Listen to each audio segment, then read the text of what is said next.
எல்லாருக்கும் வணக்கம். மீண்டும் ஒரு பாட்காஸ்ட்ல உங்களெல்லாம் சந்திக்கிறது எனக்கு ரொம்ப மகிழ்ச்சியா இருக்கு. நம்ம எல்லாரும் உண்மையே கிடையாது. நம்ம ஒரு வீடியோ கேம்ல வர கேரக்டர் மாதிரி தான். இந்த உலகம் ஒரு பிளே கிரவுண்ட் மாதிரி வீடியோ கேம்ல இருக்கிற கேரக்டர் மாதிரி தான் நம்ம எல்லாம் இந்த உலகத்துல இருக்கோம். சமீபத்துல ஒரு பாட்காஸ்ட்ல எலான் மஸ்க் சொன்ன விஷயம் தான் இது. ஆனா இந்த கேள்வி நமக்குள்ளேயே பல தடவை நமக்கு தோன்றி இருக்கலாம். இல்ல நம்ம இந்த விஷயங்களை எங்கேயோ ஒரு இடத்துல யாரோ சொல்லி கேள்விப்பட்டிருக்கலாம். இதே வார்த்தைகள்ல இல்லாம இருக்கலாம். பட் இந்த கருப்பொருளை கொண்டு யாராவது இதை பத்தி பேசியிருக்கலாம். இல்ல உங்களுக்கே தோணி இருக்கலாம். நம்ம பாட்காஸ்டோட மைய கருத்து இதை நோக்கி தான் இருக்கு. அதாவது உண்மையிலே நம்ம எல்லாம் உண்மையா இல்ல எல்லாமே மாயானா? இந்த உலகத்துல எதுதான் உண்மை? இப்ப எதுதான் உண்மை, எதுதான் பொய்? Welcome to Sevichelvam podcast. வாழ்க்கையில பல சமயங்கள்ல நமக்கு ஒரு கேள்விகள் எழும். நாம் வாழும் இந்த வாழ்க்கை நிஜம்தானா அல்லது இது வெறும் கனவா? மிக ஆழமான கேள்வி இது. வரலாற்று முழுக்க இந்த ஒரு கேள்விக்கான பதில தான் பல ஞானிகளும் பல அறிவுஜீவிகளும் விடை தேடி முயற்சி பண்ணிருக்காங்க. ஒவ்வொருத்தரும் அவங்கவங்க பாணியில பல விடைகளையும் கொடுத்திருக்காங்க. இன்னைக்கு நம்ம அத்வைத தத்துவத்தை இந்த உலகுக்கு தந்த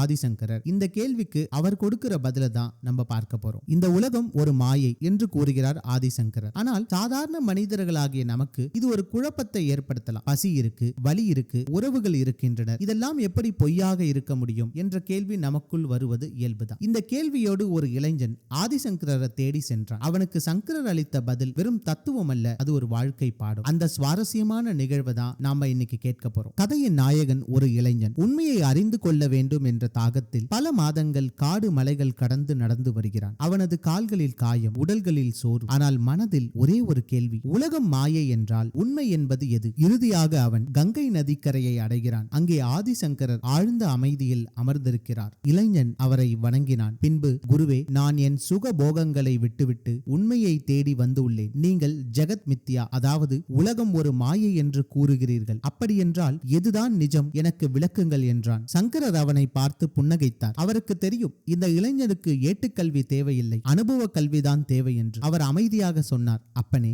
எது உண்மை என்று நான் சொல்வதற்கு முன்பு எதெல்லாம் பொய் அல்லது மாயை என்று நீ எனக்கு சொல் என்றார். இளைஞன் சற்று தயங்காமல் கூறினான்: குருவே, எல்லாமே மாயைதான். இந்த மரம், இந்த காற்று, இந்த நதி, என் உடல், என் உணர்வு, இவை அனைத்தும் மாயை என்றான். சங்கரர் சிரித்துக் கொண்டே கேட்டார்: அப்படியா? அனைத்தும் மாயை என்றால் ஏன் இவ்வளவு தூரம் கஷ்டப்பட்டு நடந்து வந்தாய்? உன் கால்களில் இருக்கும் வலி பொய்யா? உனக்கு ஏற்பட்ட பசி பொய்யா? நான் விடை சொல்வேன் என்று நம்பி வந்தையே, அந்த நம்பிக்கை பொய்யா? இளைஞன் திகைத்து நின்றான். இப்பொழுது சங்கரர் யாரும் எதிர்பார்க்காத ஒன்றை செய்தார். கீழே கிடந்த ஒரு பெரிய கல்லை எடுத்தார். திடீரென்று அந்த இளைஞனின் காலில் வேகமாக போட்டார். ஐயோ, வலிக்குதே என்று அந்த இளைஞன் அலறினான். சங்கரர் நிதானமாக கேட்டான்: ஏன் அலறுகிறாய்? எல்லாமே மாயை என்று சொன்னாயே. கல் மாயை, கால் மாயை, வலி மாயை என்றால் இந்த அலறல் மட்டும் ஏன்? இளைஞன் வலியோடு துடித்தவாறு கூறினான்: குருவே, அது வலிக்கிறது. வலி உண்மையாகவும் வேதனை தருவதாகவும் இருக்கிறது. இதுக்கப்புறம் சங்கரர் சொல்றதுதான் அத்வைத தத்துவத்துடைய சாராம்சம். சங்கரர் கூறினார்: வலி மாயை இல்லை, துயரம் மாயை இல்லை, உலகம் கூட மாயை இல்லை. ஆனால் இந்த உலகத்தை நீ எப்படி பார்க்கிறாயோ, எப்படி புரிந்து கொள்கிறாயோ,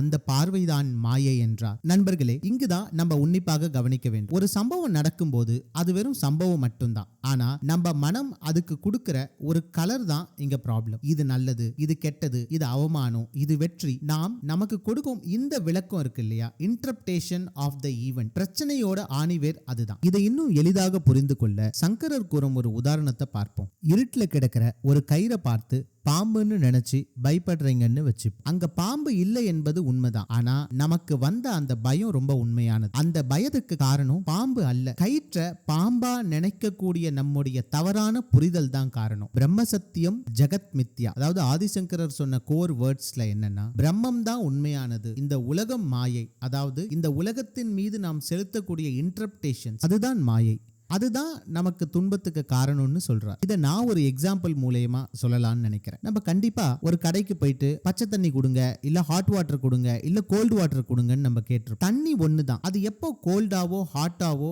இல்ல நார்மலாவோ மாறுது?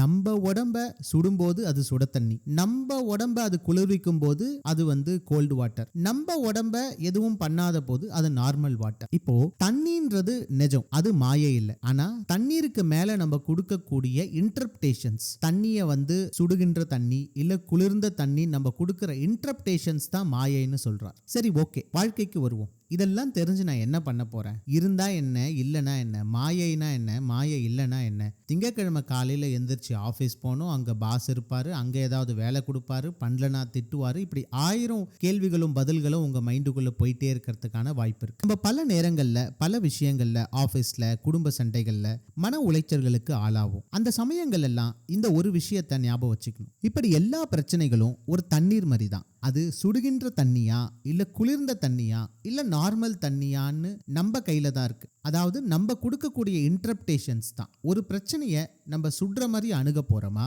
இல்ல குளிர்ந்த மாதிரி அணுக போறோமான்றதுல தான் அந்த நிகழ்வு எப்படிப்பட்ட பின் விளைவுகளை தரப்போகுதுன்றது தீர்மானிக்கப்படுது.